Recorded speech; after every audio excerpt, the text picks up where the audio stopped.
Good afternoon, ladies and gentlemen. You all are really about to take the SHSAT this weekend, and we're super excited to have you.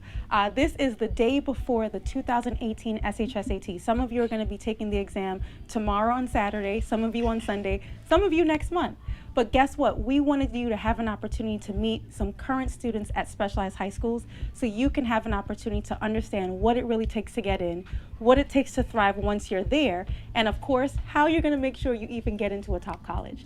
So I will start by introducing myself. My name is Ty Abrams, and I am the founder and CEO of AdmissionSquad, where we help talented middle school students like yourself get into top New York City high schools.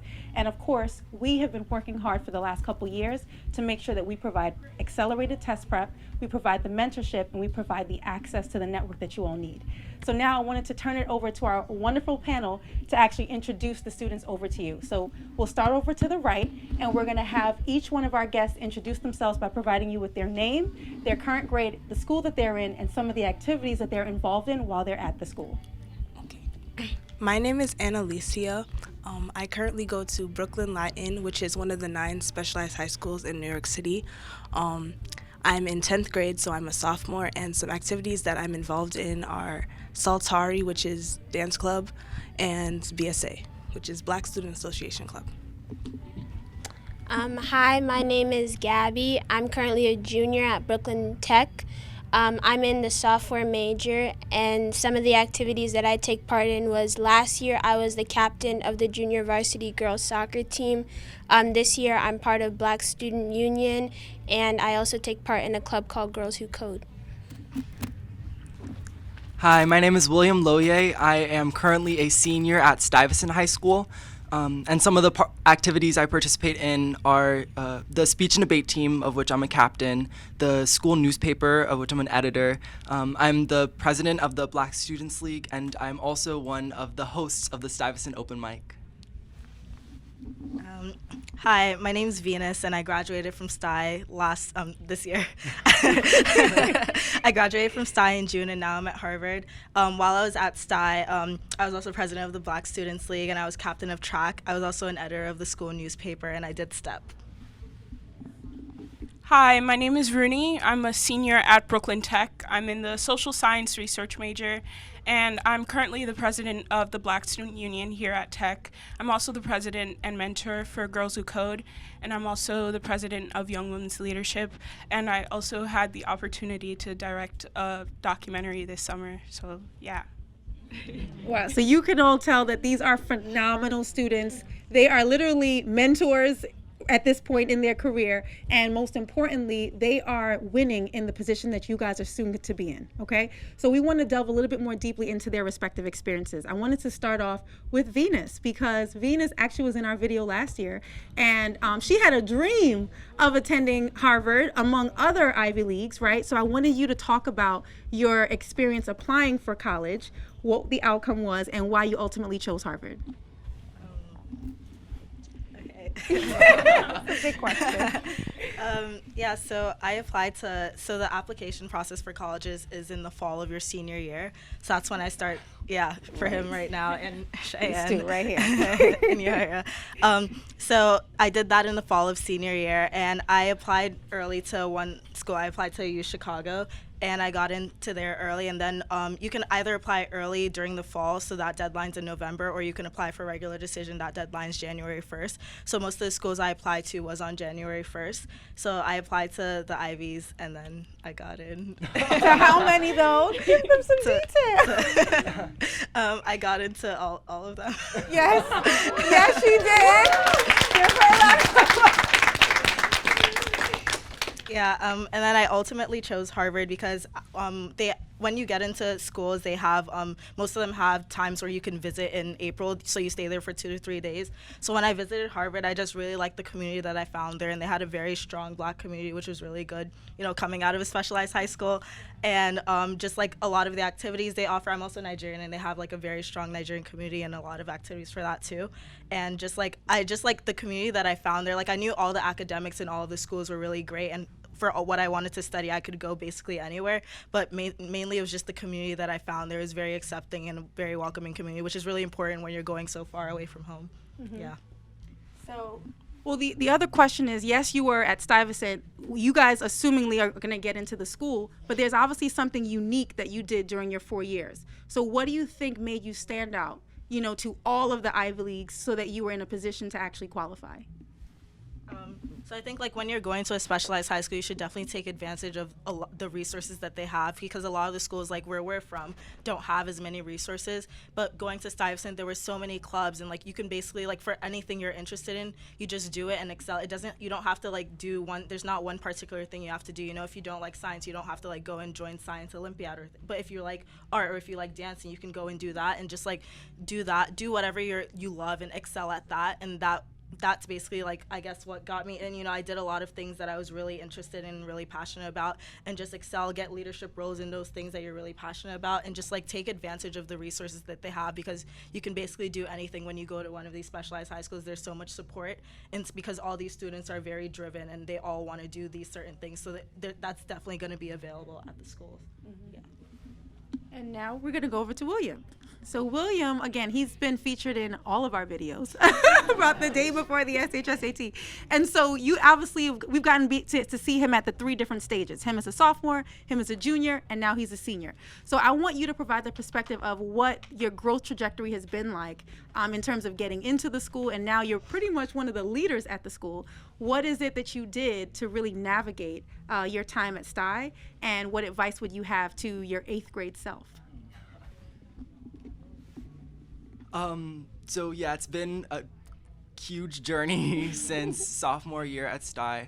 I think one of the biggest things that I learned throughout my time at Stuy is that you really have to, like Venus was saying, invest time in what you're passionate in. Because if you're doing 10 million clubs, if you're doing 10 million things, that's great, but you cannot do every single one of those things well.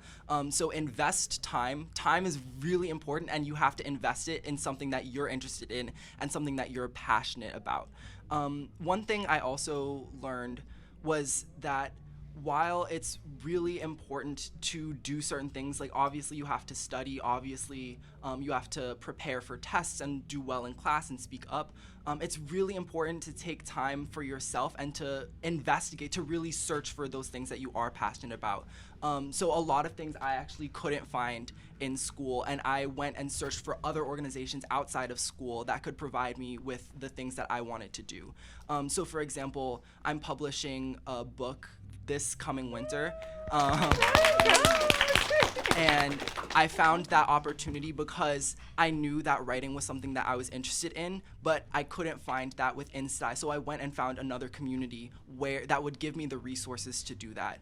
So that's another thing. Don't limit yourself to the space that you're in, because it's so easy to be like, I'm at Stuy, I have all these resources here, and to let your whole life revolve around that. But you should definitely go and explore, because there are so many resources.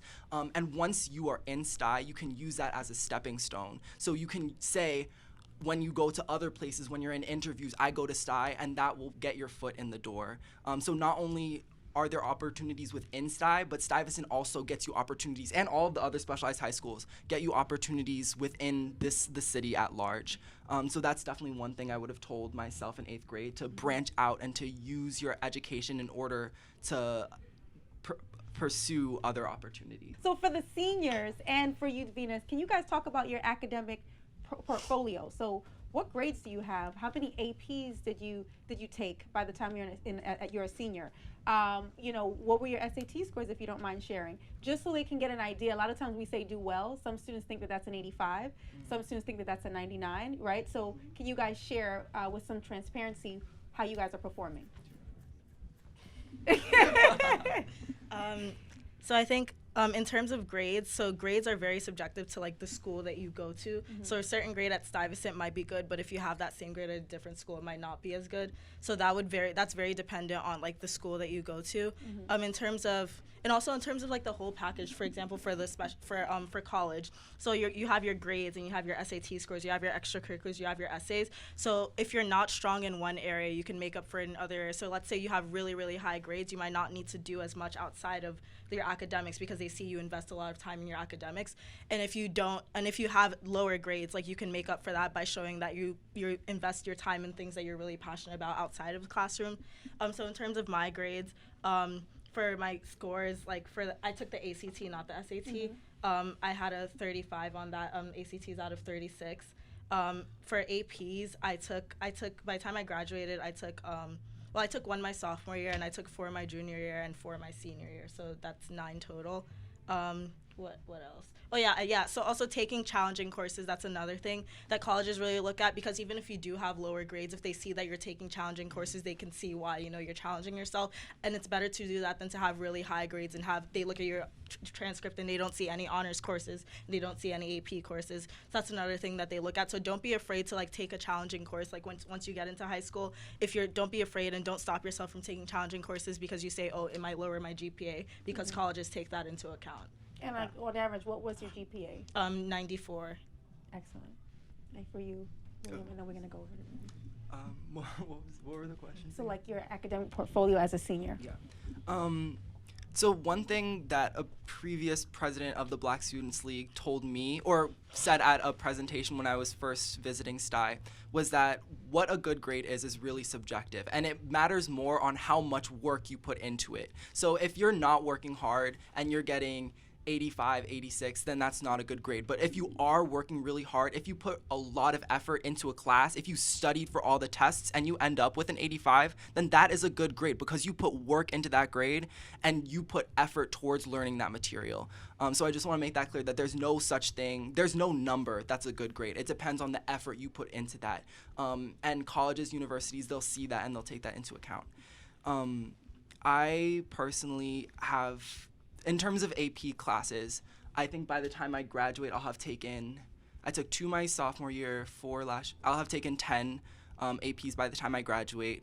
What were the other? GPA, SAT, SAT or ACT if you've taken it as yet, and just how you're rounding out your academic portfolio in preparation for college admissions.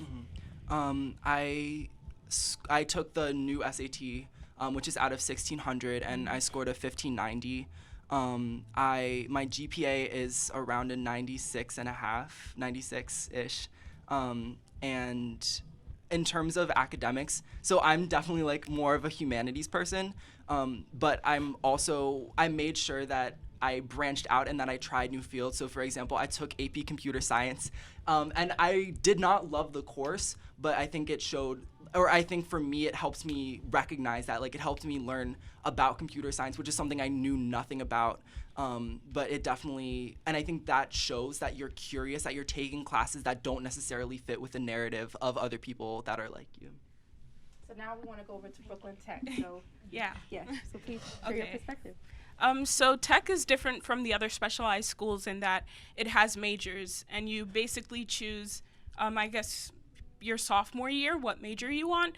And I ended up picking social science research because I thought it was the most interdisciplinary major offered at the school. A lot of the others are really pointed and really specific. So you'll have software engineering like Gabby is in. You'll also have Gateway to Medicine.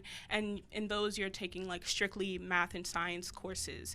And in social science research, there's classes like sociology, AP Human Geography, I'm blanking, AP English Language, AP US History, and then senior year, you're taking classes like anthropology and AP Statistics, AP Macroeconomics, etc.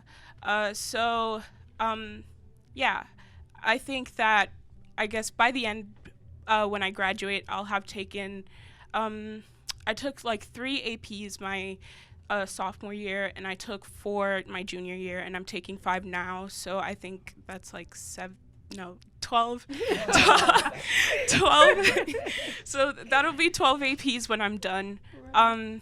And, I think that when you're pursuing AP classes, you're not, trying to maximize how many you can take and, overwork yourself. It's really just trying to find out which ones you like, which ones sort of cater to what you're interested in and following them. So I ended up doing a lot of that. That's sort of why I chose SSR. I found a lot of the APs to be really interesting, and then on top of the 3 required APs that you have for each for junior and for senior year, I decided to take AP Physics because I really like science, and I felt for the first 2 years at Tech I wasn't really being challenged by the science classes I had already taken. Like, I felt a lot of it was just plugging in numbers, and as soon as you know the formula, you sort of know like what to do for the rest. And then AP Physics was the first class I came to that was really encouraging you to think conceptually and sort of understand the concepts like inside out in order to be able to solve the problems. So I ended up taking that, and I'm taking AP Computer Science this year. I'm trying to see where it'll take me. In terms of GPA, I think currently right now I have a 98.46, and yeah, that's pretty much it. What were the other questions? And did you do your SATs as yet? Oh yeah. I didn't take the SAT. I took the ACT too, and I got like a 32 so far. Super scored, I think it's like a 33. That's pretty much it. So just some behind the scenes, like there's research that shows that African American and Latino students tend to do better on the ACT versus the SAT. So it is a strategy to understand which one you're scoring higher in, and of course you take it so that you stand out more when you're actually preparing for college, okay? So that's one. The second piece is I wanted you guys, between Gabby and yourself, to talk about the hashtag Black in Brooklyn Tech. So I know that was like trending, over the last, I guess, year or two around what it's like to be a minority in such a large school. Yeah. So if you guys can both provide your perspective on what it's been like, provide some anecdotes. Yeah. So I was a freshman when Black in Brooklyn Tech first started, and it was sort of eye-opening to me in that it sort of helped me make sense of a lot of the problems and sort of like discrimination that I was undergoing being at Tech. Like, I would get like backhanded comments, I think, like sort of when I had a good grade in class or something, they'd be like, how'd you get that score? Like, how are you doing so well in math? Like, in a way, that sort of exposes that a lot of these students at these schools think that Black people are inherently like intellectually inferior. And I think that's an idea that you're going to have to fight like really strongly when you get to specialized high school. It's just that dealing with kids who don't think that you're smart and that you don't deserve to be where you are. I think Black in Brooklyn Tech, it first started out on social media. It was a lot of students sort of posting their own personal experiences that they had at the school, like comments that they would hear, like girls being called monkeys or the N-word being used casually by like non-Black people, and they started posting it, and it started gaining traction from then on. And then a lot of the students who were on the Black Student Union board at the time started having like in-school protests and sit-ins and working on an action plan that they wanted to be implemented by the DOE. And so they started working together also with the school administration to make sure that all happened. And it was something that I think created a wave at the school, and now that there's things like racial sensitivity training for all the teachers, and there's things like like respect for all assemblies, where students have to sit in and learn about how to be respectful towards others and sort of create a more tolerant and diverse place. Being me and Gabby being in Black Student Union, we still don't see that much of a difference, and we're still working on an action plan, and we're still trying to do different things right now to make sure that when we leave, we have this sustainable network and support for the Black and brown students entering the school. And especially with the controversy surrounding the SHSAT and the new bill that's being proposed by Mayor de Blasio, we do know that there will be an influx of Black and brown students coming in, and we're trying to do different things right now, such as like having a sort of like Big SIBS kind of program, mentorship program specifically for Black and brown students entering the school, and orientation programs and all of these other things. So yeah. I wasn't at the school during the time of Black in Brooklyn Tech, the hashtag, but I know during my freshman year, it was really hard for me because similar to Rooney, how I got into the school, I felt was always questioned. Like, I never felt like the people around me really, supported me, and it was like, oh, we see you doing well. It's always like, how did you get this 90 on this test? Or you don't really deserved to be in that class. I kind of felt that way. So during my sophomore year, I joined Black Student Union, and it really provided me with this community, that there was other Black kids at this school that were pushing just as hard as me to do well. My experience at Tech is not necessarily going to be your experience, and I hope that, through clubs like BSU that you guys have a more, warm, welcome into the school. But I am going to say that I feel like it's gotten better from my freshman year, but during freshman year, it was really hard to kind of adjust, to going to a school like Tech. And from your perspective, Gabby, like, how did you choose a major? One of the biggest pushbacks that I hear from parents is it's such a large school. So how did you go in there with confidence, be able to navigate the environment, figure out which major you wanted to focus in on, and of course be in a position to thrive as a junior? During my sophomore year, we were required to take AP Comp Sci, and for me, that class was very, very difficult. I was like, oh my God, like I'm a sophomore taking an AP Computer Science class, like that's crazy.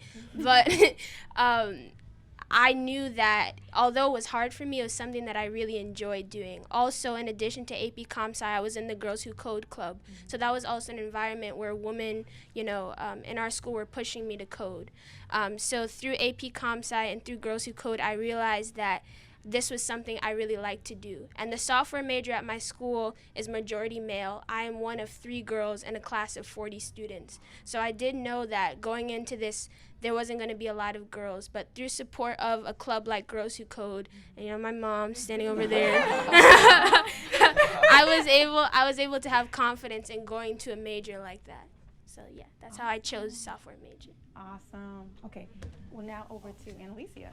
So oftentimes we have these amazing events and we only have Bronx Science, Brooklyn Tech, and Stuyvesant. I'll do a quick introduction. I didn't even talk about it. I went to Bronx Science and I graduated in 2005. Some of my background, I graduated with a 95 average. I was a math geek, was on math team all 4 years, was like winning all these competitions. And I basically, branded myself as that, that Black girl in STEM. And because of that, I was able to get into Duke University, which is where I went for undergrad. So since then, I was on Wall Street. I did government consulting. At some point, I decided that I wanted to be an entrepreneur. So that's kind of my background. I specifically wanted to show you guys the meat behind what an academic portfolio looks like. Just about everyone here on this panel has basically high 90s or mid 90s averages, a lot of APs. I personally had 6 and I had 3 college courses by the time I graduated. You have to be extremely competitive. Similar to you taking the SHSAT, you're competing with 28,000 other students to stand out for 5,000 seats, right? So it is a competition. The same way you're gonna have to compete for these college seats. So you have to really understand, what does it mean? Who are you competing against? And these are great examples of the level of rigor that the schools offer, and more specifically, the students actually rising to the occasion. You can go to a specialized high school and choose not to take APs. You can choose not to do honors classes. No one's forcing you to do it. But if you expect to stand out and have all the options right at your fingertips and have access to scholarships, you want to make sure that you are pushing for the best, okay? So now, of course, I wanted to allow Annalicia to provide the perspective of Brooklyn Latin. We oftentimes do not hear from the other specialized high schools. We have the High School for Math, Science, and Engineering at City College. We have American Studies at Lehman. We have Queens Science at York. We have Staten Island Tech. And of course, we also have the Brooklyn Latin School. So that would round out the schools that you would need to take the SHSAT in order to get into. So I wanted us to just take some time to allow Annalicia, who was a part of AdmissionSquad's 2017 cohort, yes, she's going to share with us what it's been like to be at Brooklyn Latin. Go ahead. Okay. One thing that makes Brooklyn Latin different from the other specialized high schools is that it's very small when compared to like Brooklyn Tech and Stuyvesant. And a lot of people see that as a bad thing, but actually it's not, because you know everybody and it's easy to go around the school. Also, we have a uniform policy. She's wearing it right now. Which I'm wearing right now. I know. And that's a benefit, because there's a lot of kids that can't afford nice sneakers. So when we're all wearing the same thing, then we're not focused on our clothing, we're focused on our work. And also we learn Latin, which is good because a lot of languages come from Latin. So that helps us out when learning other languages. So now that you're a sophomore, like what was the hardest transition for you in going from middle school to Brooklyn Latin? It was hard for me to get adjusted because there was different people. Yeah, I was so used to being with my small little group in middle school, but then going into high school, I saw all these different faces, different races, different people that didn't look like me, and yeah, that was hard. Are you involved in any clubs? I think you mentioned some earlier. I'm involved in BSA, which is Black Student Association Club. It's a group that empowers Black kids in our school since there's such a little bit of us in there. It's like it's like 9%. 9%. Yeah. Right. Okay. Is that the club that you're most passionate about? Yeah. I'm also in Saltari, which is Latin for dance. Yeah. My school likes to take a lot of English words and change it to Latin. Like we don't call the bathroom. We call it the latrina. And we call the hallway the atria. That's cute. The other distinction about Brooklyn Latin is you guys do not have the opportunity to take APs because you guys have an international baccalaureate program. So that's more of a British-based system. So it's just different. You can't necessarily get credits for that, but you still have a very rigorous curriculum. Okay.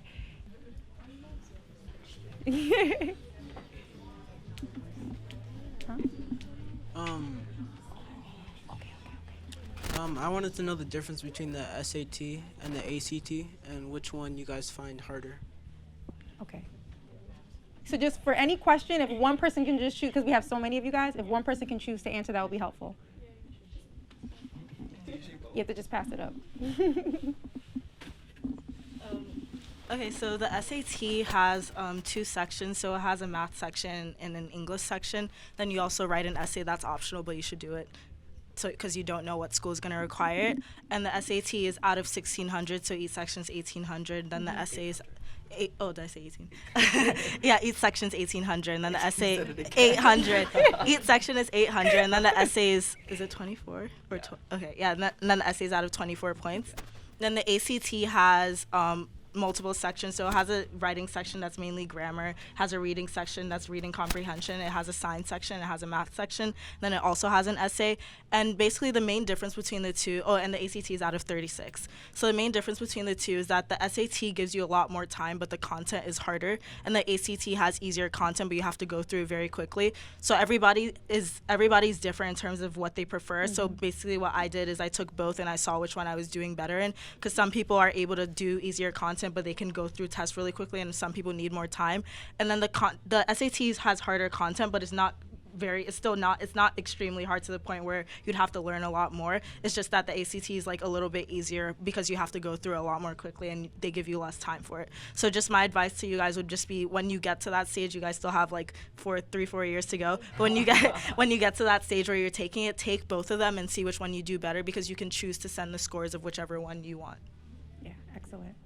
Another question? How long is each test? Which test, be specific? The ACTs and the SATs. Should be like 3.5 hours. Around like 3 hours. Yeah, it's around 3 to 4 hours, but they're both around the same amount. The SAT is 3.5 hours. Yeah, so the SAT is 3.5 hours, and the ACT I think is around the same amount of time. They both take around 3 to 4 hours. Yeah. Okay. Someone else? How do you guys think that you benefited from going to a specialized high school instead of just a regular public high school that you didn't have to take a test for? Someone else.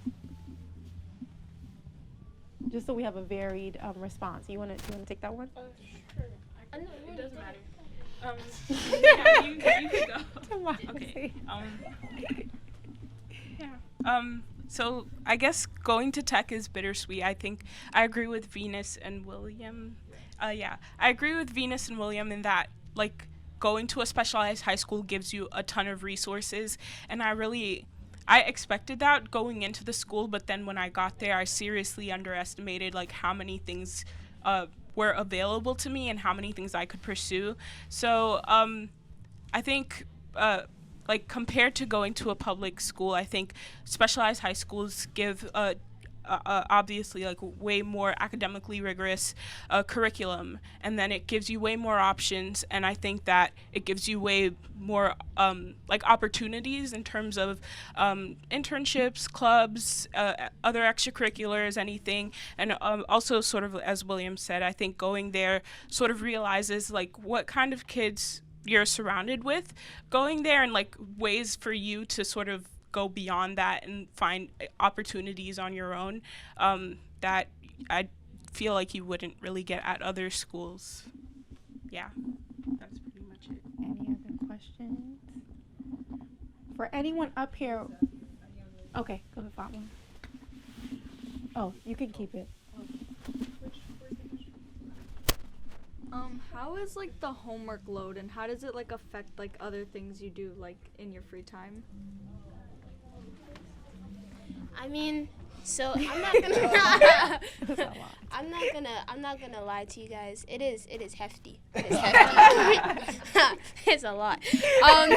But I mean, you have to learn how to manage your time. When I went freshman year, I used to watch YouTube for like 3 hours, and then I used to be like, oh, homework, yes. And then I used to stay up until 12 a.m. wondering why I'm up so late. So it's really, in terms of managing it, it's really about learning to manage your time. So take away that 3 hours of YouTube, you can do 3 hours of homework, and then you have that 1 hour of YouTube. So it's really about learning how to manage your time, and if you manage your time correctly, it won't be that heavy. But if you procrastinate like I did, then it will not be smooth sailing. I can tell you that. Right.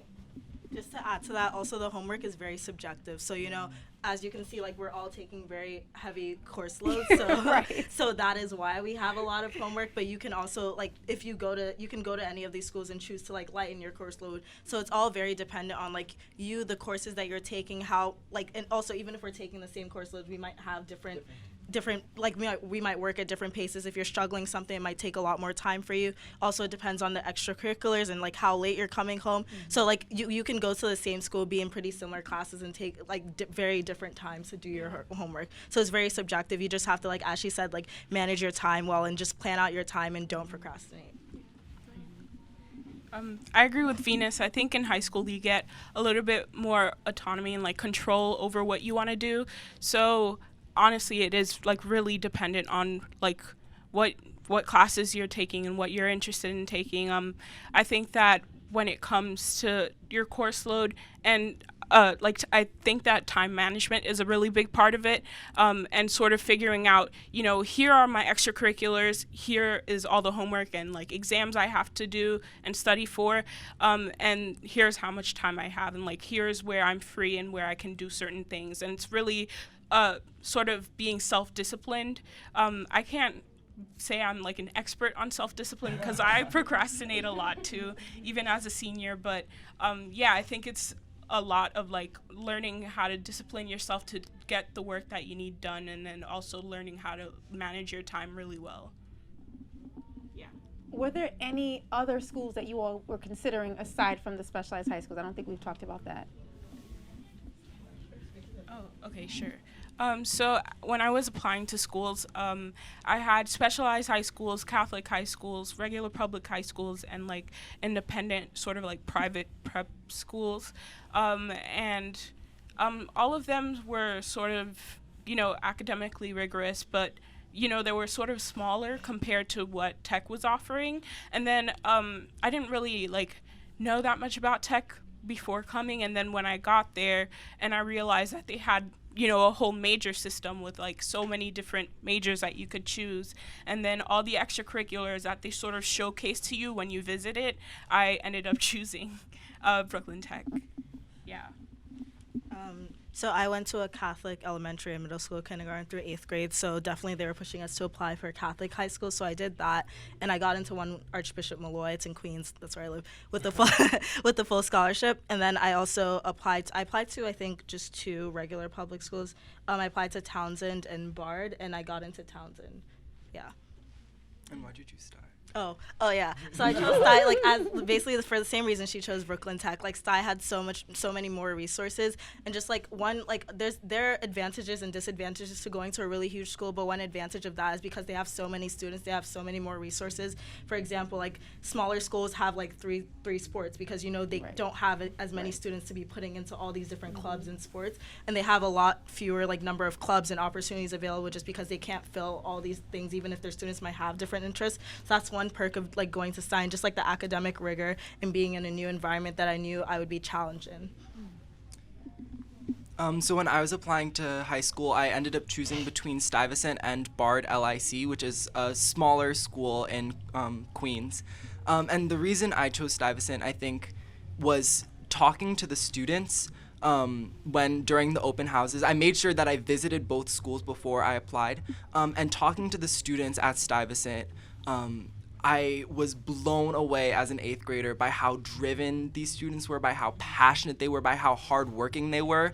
And in the end, it was really, who do I want to surround myself with? What kind of people do I want to spend my time with for the next 4 years? And because like the people you surround yourself with, that's indicative of how you're going to do, right? So like if you surround yourself with really hardworking, really driven people that want to go on to do big things, then you're going to feel the pressure to do that as well. And I think that I found that at Stuyvesant. So that's why I chose Stuy. When I was applying, I was really primarily focused on getting into a specialized high school. I knew from when I was about 7th grade that's something I really wanted, but I did apply to Medgar Evers and I got in. And I think the reason that I chose to go to Brooklyn Tech was, as Rooney and Venus said, is because of the resources that they had. I really do enjoy playing soccer. I didn't try out for it freshman year, but I tried out for it sophomore year, and I saw the type of program that Brooklyn Tech could offer. Brooklyn Tech has their own soccer field. They have, their teachers and coaches, but people that are really dedicated to, giving me that kind of push in the soccer, that I wanted. So that's kind of the reason that I chose Tech, was because I saw a balance between academics and athletics, which was something I wanted to pursue. Of course. Just like you, Gabby. I knew I wanted to go to a specialized high school since middle school. I think I started in 7th grade, started preparing, going to AdmissionSquad and studying at home.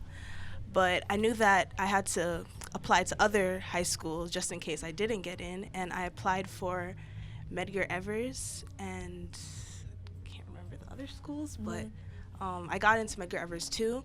And the reason why I chose Brooklyn Latin was because of the resources and the people that were there. I saw that they were good people. Yeah. So we have 3 new additions to our panel. And I wanted to start by obviously allowing you guys to introduce yourselves. So same thing. So you're going to say your name, the school that you go to, and some of the clubs that you're involved in while at your school. I guess I start. My name is Jahaira, and I am a senior at Stuyvesant High School. Throughout my 4 years, I've been a part of the environmental club. Right now, I'm an advisor. I am a member of ASPIDA, the Hispanic Students League. Currently, I am president.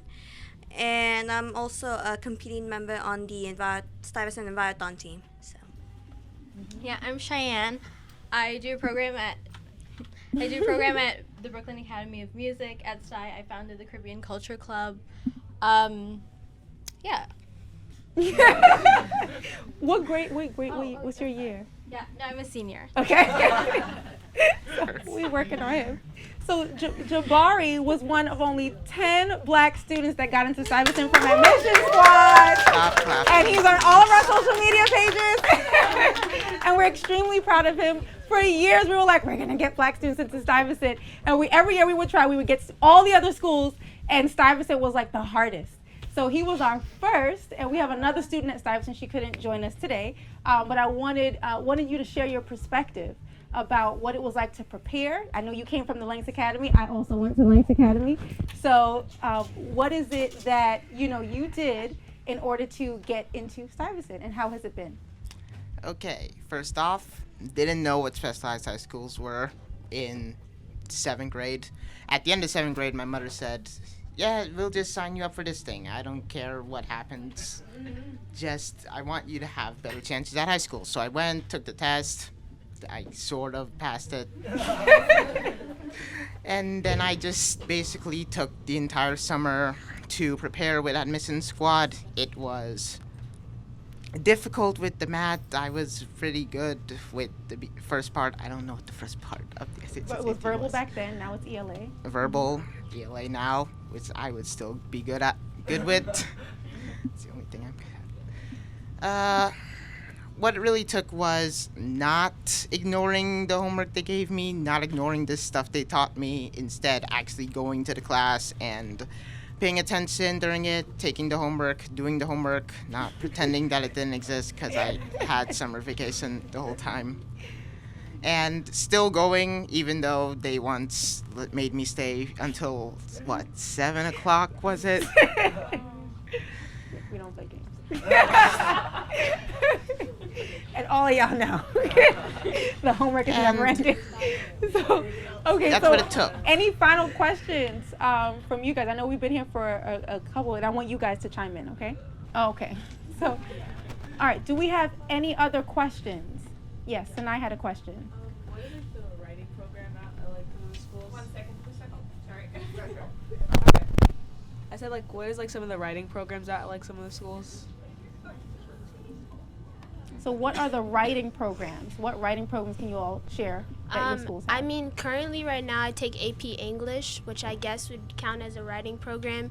And basically it's kind of I think of it as English on steroids. So basically we read something and we analyze everything out of it. And it really challenges me to think beyond just plain text. Right now we're reading Julius Caesar and we have to dissect it. We have to analyze it rhetorically for what Shakespeare was talking about. So it really challenges me to think outside the box in terms of writing.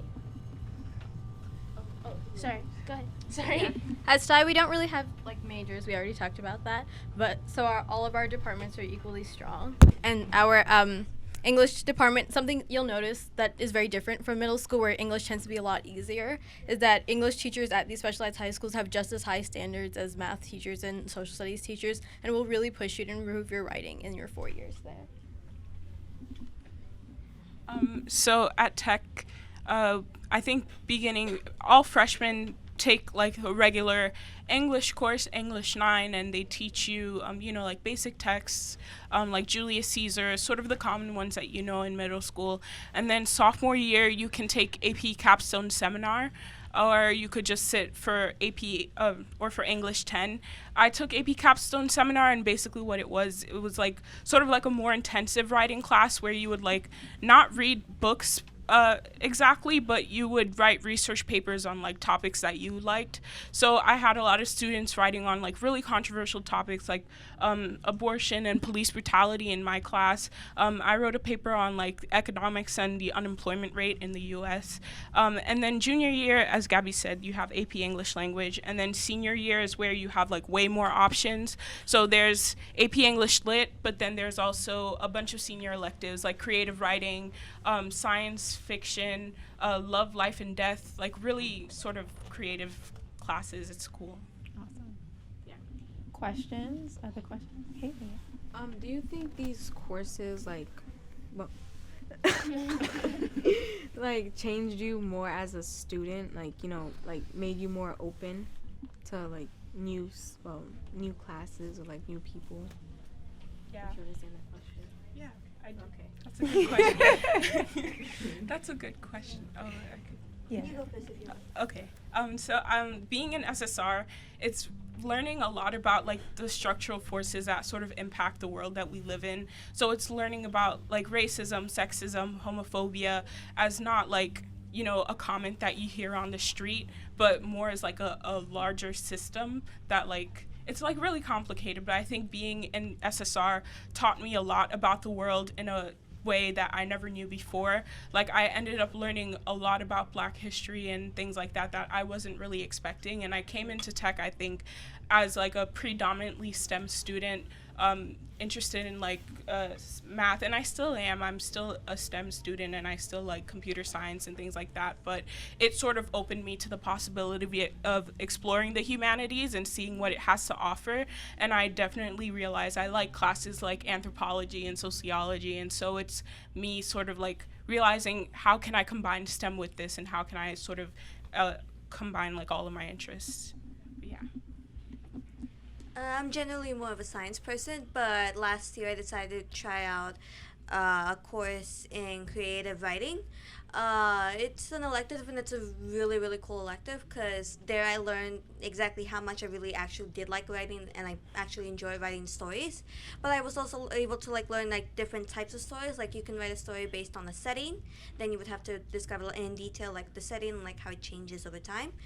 You can also write a story about like character development and like be able to like go into very detailed specifics about your main character, or also write a story about a theme, like, and basically use a combination of character development and setting in order to really develop your theme. So that was a really fun course, and where I was able to explore something I liked that didn't have to do with math or science.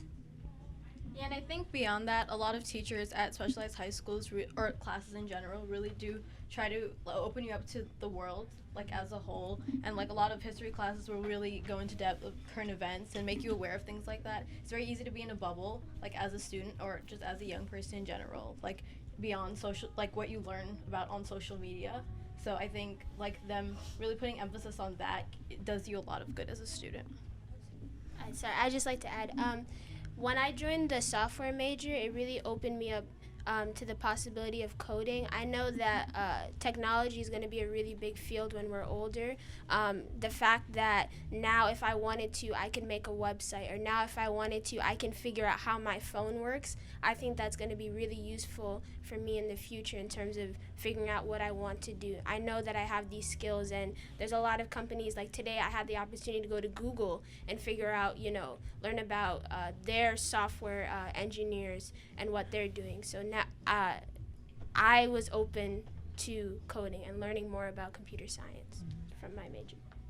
Another quick note for those creative writing classes in senior year, you can use those classes to work on your college essay.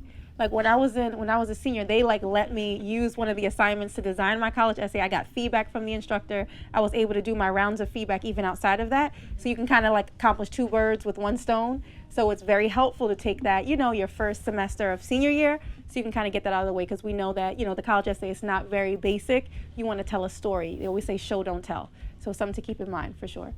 So any other questions? This is a chance for you guys to obviously, learn from folks who are a few steps ahead of you.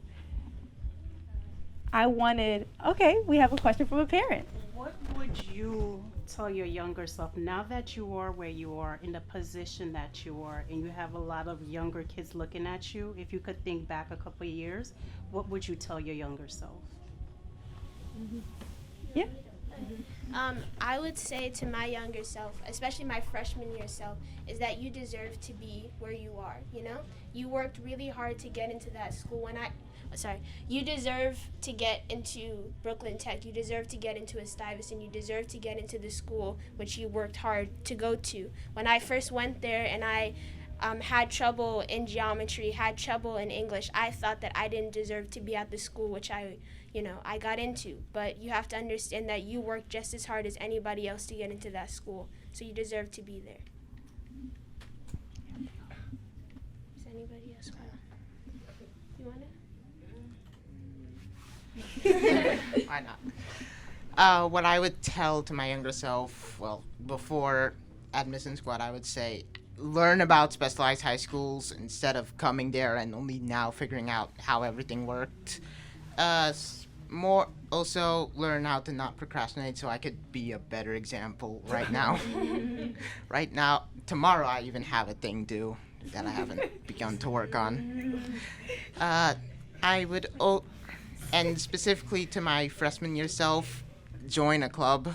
That was one important thing I need to work on, because I met a lot of people, but I also had a lot of time on my hands, specifically because I have no club to work on.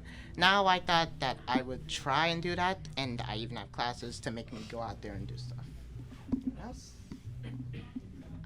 We talked a lot about like surrounding yourself with good people, which you will do at specialized high schools, but you also have to kind of mind your business. Like you can't focus on what everyone else is doing, because you'll just kind of just feel jealous, and you'll just be overly concerned because everyone is doing amazing things, and it's so easy to be caught up in like what this person is doing, and this person is captain of track, and this person is doing this and that. So you really just have to focus on yourself and do the things you like, and then also like be a person outside of school.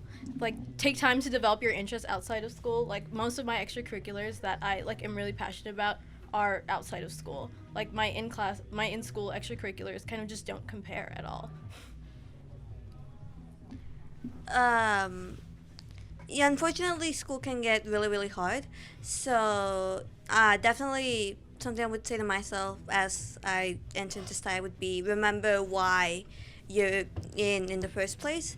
Like remember why you want to keep going in school. Remember why you want to continue pursuing your passions. Remember why like the things you're passionate about, the things you love about school, why you love them so much, and keep that in mind as you work through a hard essay or work through a hard presentation, and basically do everything else.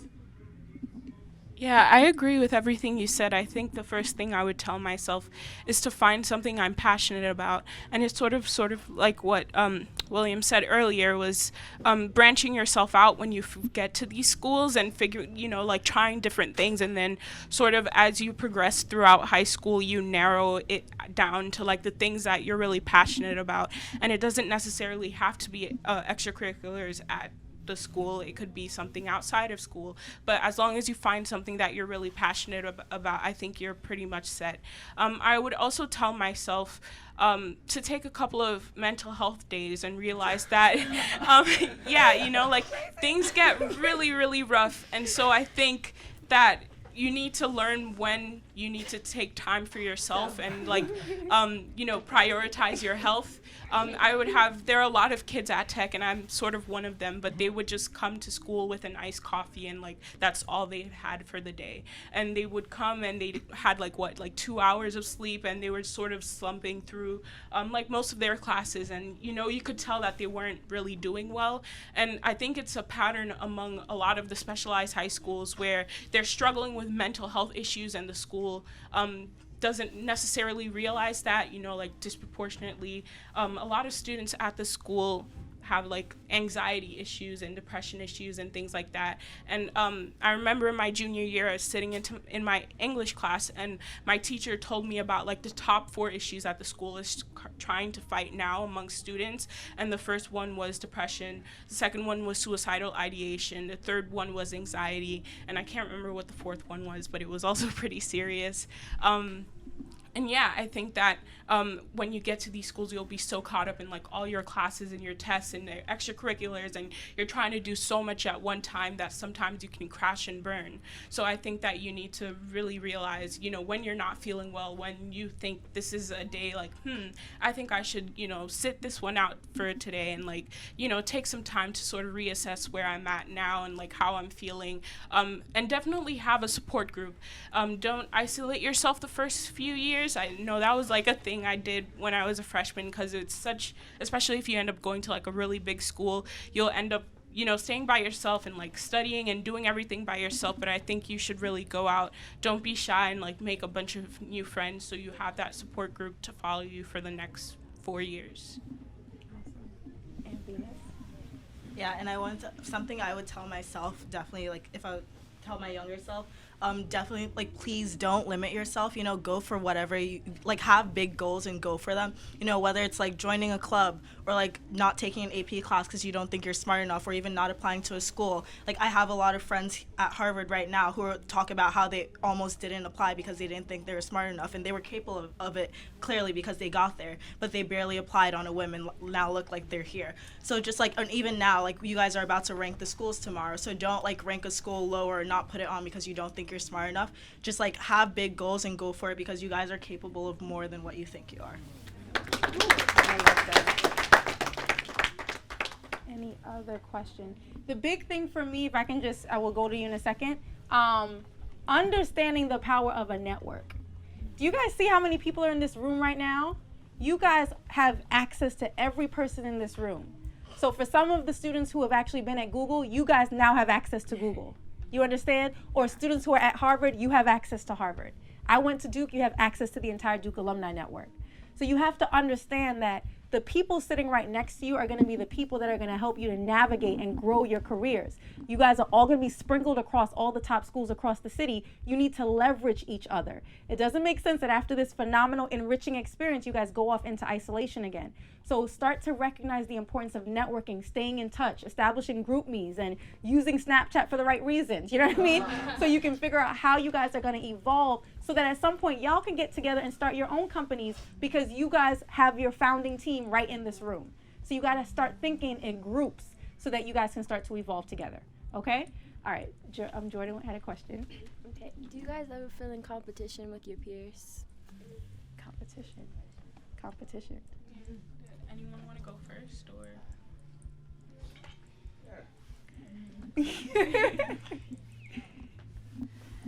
So a lot of times, well, I don't really think of my classmates as competition all the time. Most of the time they're just a bunch of people I'm around during class. But then a test comes and it's like, wow, I need to get better than him. I at least need to get better than this person at the most. I can't do worse than him.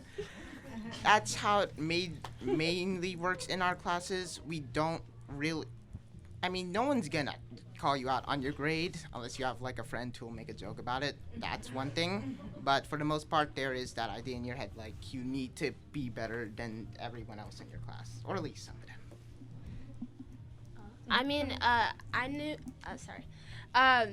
You are in competition with a lot of people there. That's what, I feel like kind of feeds into the whole specialized high school culture, is that you are with people that are competing for different things. For example, you can be competing with your friend for that 90 in a class, or you can be competing with somebody to get into a certain major. It is a competition. I think the competition is a good thing because it pushes you to do better. If you were in a school where nobody was competing to do better, then it's kind of like you all are at a standstill. Nobody's pushing you to reach your goals. So I think competition in these schools are helpful. William. Announce your book. Everyone wants to know what's the name of the book? It's called How They Call You. It's being published later in November. How They Call You. Yeah. Laurier. Yes, everything. Yeah, I can get you guys in touch with me. Okay, so this is the last question, okay? I'm going to ask it to the panel. So now, I can go? So at this point, they're going to be taking the exam this weekend. What are last minute words of advice that you have for them right before taking the SHSAT?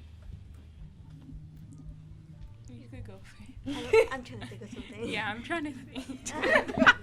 Okay, I guess, get some rest, and eat this is like the corny basic advice that they give you before every test, but I think it really works. I think that before, when you get home tonight, it's not last minute studying or anything like that, because that really won't help you, but it's making sure that you get a lot of rest, so that way tomorrow morning you're alert and you know how to answer a lot of the questions. And I think also that while we are pushing for you to get into these schools, and you will get into these schools, in case you don't, that's not the end of the world. You still have a lot of potential, and you're still all really smart students, who can still make it in, I guess, the high school game and beyond. And yeah, I just think that you guys are going to do great. And the fact that you're here now means that you're way ahead of the curve. Like, you're, sort of doing everything that you need to do to get there. I also think that, yeah, just eat well and get a good breakfast. Yeah. You definitely get some sleep. You'll really need that. Get a good breakfast. When it comes time for the test, don't panic. You've got this. You've studied the entire summer. Yeah, I've heard you stayed until 7, so you're good. And yeah, like you basically said it best. If in the offset chance you don't get in, it's not the end of the world. Just wherever you end up, make sure you just work really hard, take advantage of whatever you can, do research on outside activities you could do if you're not satisfied with what the school has to offer, and yeah, you'll be set. Yeah, make sure you guys do something fun afterwards. Like my friends and I, we all went out to eat after our SHSAT, and it was a good time. And don't be like mean to anyone who doesn't do as well when the results come out in March or whatever. You may be better academically, but you are not better people than other students just for going to certain schools. And this is not your entire future. Like, you guys all have so much potential and obviously so much motivation and drive, and that just isn't thrown away and thrown out the window over, some bubbles they bubble in on a test. I would say when I walked up to the school at 7 a.m., I put on my headphones and I was listening to Worst Behavior by Drake. I love that song so much. I recommend you listen to the clean version of it. But literally, when you walk up to the school, just remember who you're doing this for. That's what I really remembered. I put on my headphones and I remembered that, yes, my parents wanted me to get in. Yes, my grandma wanted me to get in. But I was doing this for myself because I know that at the end of the day, these schools can provide me with a lot of opportunities, with a lot of resources, and can put me on a really good trajectory. So it's just remembering why you're doing this and knowing that you are prepared. You have prepared the whole summer, and listening to a Drake song. I recommend Worst Behavior. Well, one thing in order to prepare for the test, I best recommend that you know where you're going first of all. Test location is important. You don't want to get things mixed up the day before. Also, the day before, you want to get things worked out, especially when you're thinking of what schools you want to put on your list. And if you think there's a school that you might not get into, you remember the word is might, you could possibly get into that school. I recommend putting it in there because I wouldn't have gotten into Stuyvesant if I didn't speak to my mother about what it is. I basically wanted to go to Brooklyn Tech and put that first, not go to Stuyvesant. Then I put it second when my mother asked why not put Stuyvesant. Can't question my mother at all. Don't question your mother. That's another piece of advice. Also, never stress about the exam. The exam isn't the whole thing. There are other schools you can get into. You're most likely going to get into great schools around the city, whether or not you get into a specialized high school or not. Some of you might even get into multiple specialized high schools. It's best not to stress about the exam. I mean, when I took the exam, I was stressing about if I filled in the bubbles correctly. I was stressing about that. If I had a pencil that was good enough for the test. Don't stress about it. It's not worth the effort to completely turn a day over it. Just go ahead, take the exam, leave, and feel great. Yes, very good. What's your question? How would you describe your schools in one word and why? One word, because we got to go fast. All right. I don't think the why part, sorry. We got to go. Big. Big. What'd you say? Big. Big. Exciting. Fun. Amazing. Robust. Challenging. Oh, you took my word. I was gonna challenging. Awesome. So thank you all so much. We are super excited for you guys. I already know some of the students here want to go to Stuyvesant. We got Latin, we got Tech, we got HSMSE. We have a nice assortment. I don't think anyone wants to go to Staten Island Tech though. We'll get that one year. So again, we wish you all the best, whether you're taking it this weekend or in November. We wish you all the best, and of course, stay connected with everyone. Okay? Have a wonderful evening. Awesome. And it's a wrap. Thank you guys. Oh my God.